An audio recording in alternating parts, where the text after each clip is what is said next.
Nuestro invitado de hoy es el pastor Juan Jorge Capellán.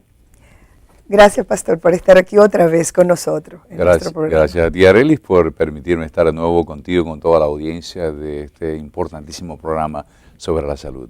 Gracias. Vamos a continuar con las preguntas acerca de la fe y de los milagros. Y yo siempre he querido preguntarle a un pastor eso. Pastor, ¿cree usted en los milagros? Sí existen. Yo de paso en el Hospital de la Florida, donde yo estoy laborando por ya casi 15 años.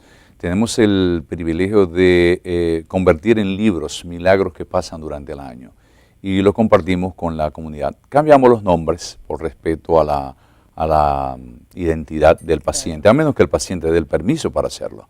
Pero semanalmente el presidente del hospital, de los 7 campos, en el Hospital de la Florida tenemos unos 25 hospitales distribuidos en el centro de la Florida, y el presidente de los campos del centro de la Florida nos envía una historia todas las semanas sobre algo interesante que ha pasado, una conexión entre paciente y algún staff, alguno de los que trabajan en el hospital. Pero yo quiero una experiencia propia, suya, una experiencia que usted le tocó, que usted pueda mostrarle a la audiencia que usted lo vivió y es cierto que ocurre. Sí, mira, yo te mencioné la semana pasada sobre esta muchacha en cuidados intensivos que ha sido para mí el más trascendental de todo. Pero recuerdo en particular el caso de una persona que estaba en un estado muy delicado porque tenía un problema neurológico, había tenido un derrame y había sangrado mucho, y la persona tenía pequeños tubos para drenarle el cerebro, para sacar un poquito la tensión, y la situación de los médicos decían que no creían que la persona podía quedar bien, y si sobrevivía, la posibilidad eran de un 8%, la persona iba a quedar desajustada mentalmente. Un vegetal.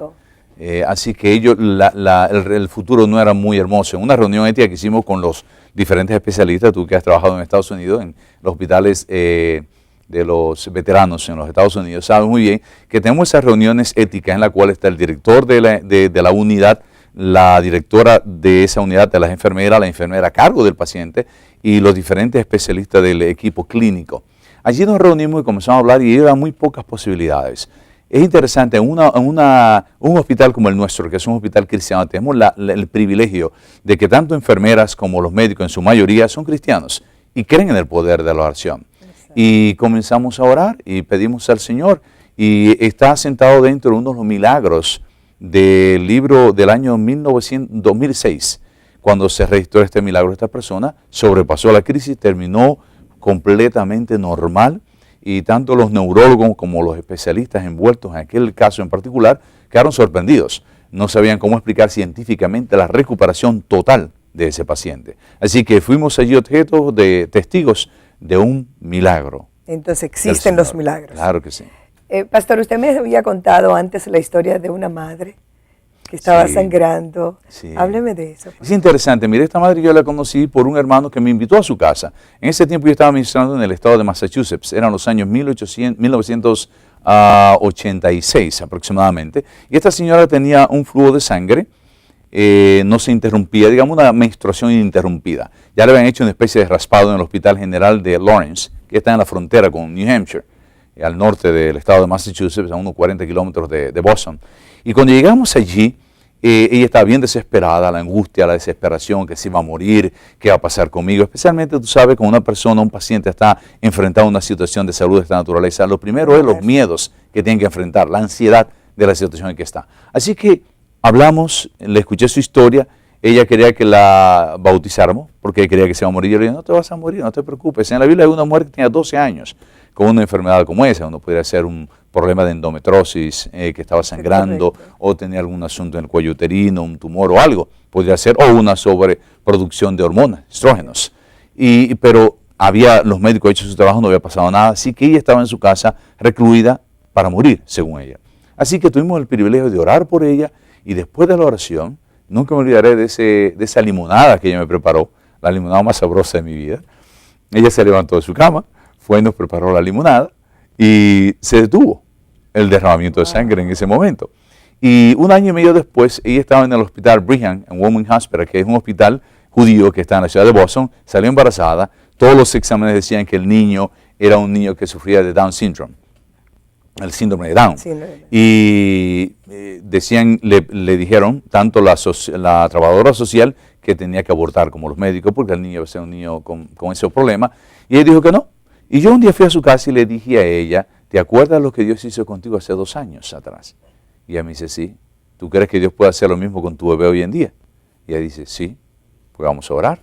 Nos arrodillamos, ella vivía ya en este momento en Brookline, en Boston.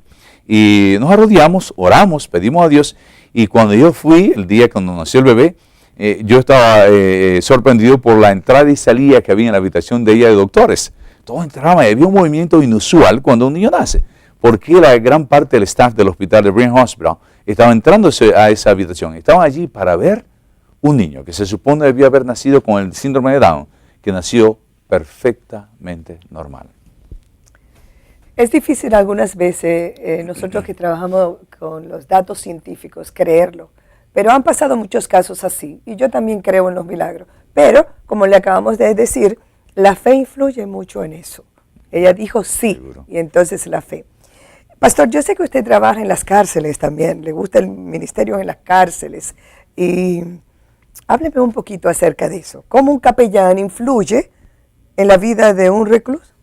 Si tú sabes, como te mencioné, la capellanía se divide en algunas facciones. Por ejemplo, la primera experiencia mía en capellanía fue en las cárceles. Luego pasé a la capellanía militar, ya en García, en 1985, a la policía de la ciudad de Boston.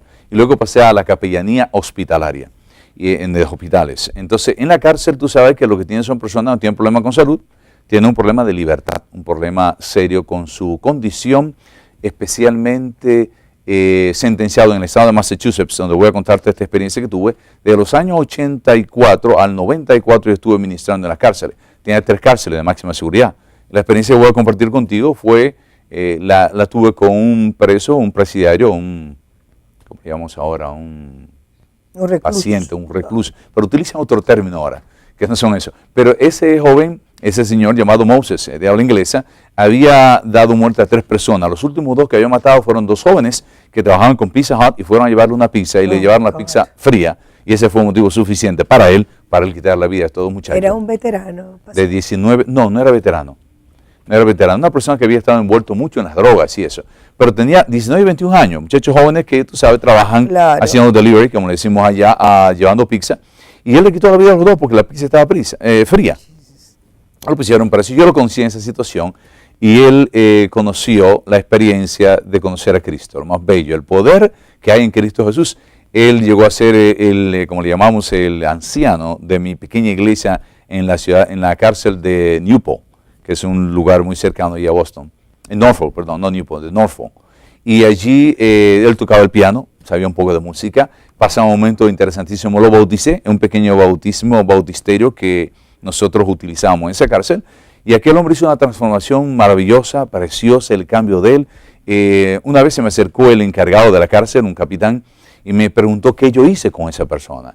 Y yo le dije, bueno, lo único que hice fue llevarlo a Cristo, hablarle de la historia, de la posibilidad que hay de cambio, y él aceptó ese Cristo y dice, ese hombre era el dolor y el problema más grande que teníamos en esta cárcel. Por lo menos lo enviaban al hoyo, que es una especie de penitencia que tiene la cárcel, es un cuartito de 1 metro cuadrado, donde cuando se porta mal un recluso, lo envían allí, lo ponen una semana allí, no sale de allí, le pasan la comida por abajo, que para mí es una verdadera barbarie en el siglo XXI, en la cárcel de los Estados Unidos, pero allí lo ponían a él y él dice, ese hombre, me decía él, es otra persona, no es la misma persona. Yo le digo a mis enfermeras y a los estudiantes, cuando le estoy educando a los estudiantes de enfermería, que nosotros debemos respetar la fe de las otras personas.